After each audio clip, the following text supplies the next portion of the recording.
हर घर तिरंगा प्रोजेक्ट देग्लाय आजादी का अमृत महोत्सव सारा माने भारत हादरावनो फालिगासिनो दङ जिहेतु जोंना जिबाथि माने बोसोर जाबाय जोंनि उदां जानाया भारत हादरा उदांस्रि जानाया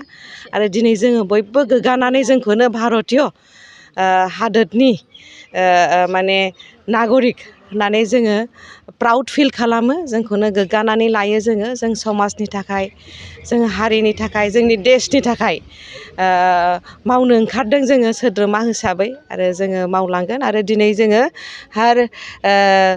घर तिरंगानि जे प्रजेक्टखौ जोंनि माने भारत हादरनि मानगोनां प्रधान मन्त्रि श्रीजुत नरेन्द्र मदिजिनि नैबे लिडारशिप बा दैदेननायावनो नैबे हर घर तिरंगा प्रजेक्टखौबो लानाय जादों आजादी का अमृत महोत्सव फालिनायनिबो बेबो मोनसे आयदा बेबो मोनसे मावफारि दा बेहाय जोङो न'खरैनो जाहाथे जोंनि नैबे माने राष्ट्रीय पताकाया नेशनेल फ्लेगा न'खरैनो जोङो उरायहोनो हायो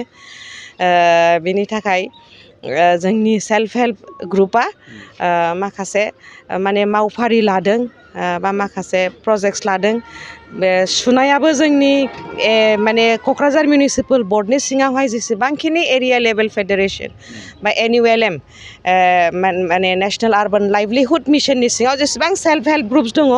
बिथांमोनहानो सुदों माखासे फिसा माखासे गिदिरा 50 थाखा माने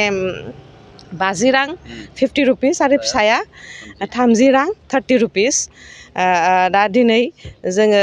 जोंनि सेल्फ हेल्प ग्रुपनि सोद्रोमा बिथांमोना न'खरबो थांगोन बेखौ माने आरो न'खर थांनानै जोङो खावलायगोन गुरैयै खावलायगोन जे बेखौ एबारहाय जिहेतु जोंना 75 years of इन्डियान इन्डिपेन्डेन्सनि बे सेलेब्रेसनाव जाहाथे बयबो जोंनि माने नेशनेल फ्लेग नेशनेल फ्लेगखौ जाहाथे बयबो बिरहोयो गावनि न'खराव बेनि थाखाय जों 10,000 जोंहा टारगेट दङ खिन्थु बाहेरानिफ्रायबो माखासे अर्डार फैदों आरो जोंहा 22टा सेलिं पइन्ट दङ जों दाख्लैनिफ्रायनो बेखेवजेनबाय नैबे वार्ड माने नाम्बार 8आव दिनै माने गिबि खेबनि थाखाय जोङो बेखेवनाय जादों बेखौ आरो जोङो बेखेवलांबाय थागोन आरो जोङो टारगेट लायैबो जोंहा जोंनि टाउन सिङावहाय जोङो फ्लेग हइस्टबो खालामगोन आरो गुरैयै खावलायनाय जाबाय जोंनि माने क'क्राझारनि माने रेसपेक्टेड बा मानगोनां सिटिजेन्स बा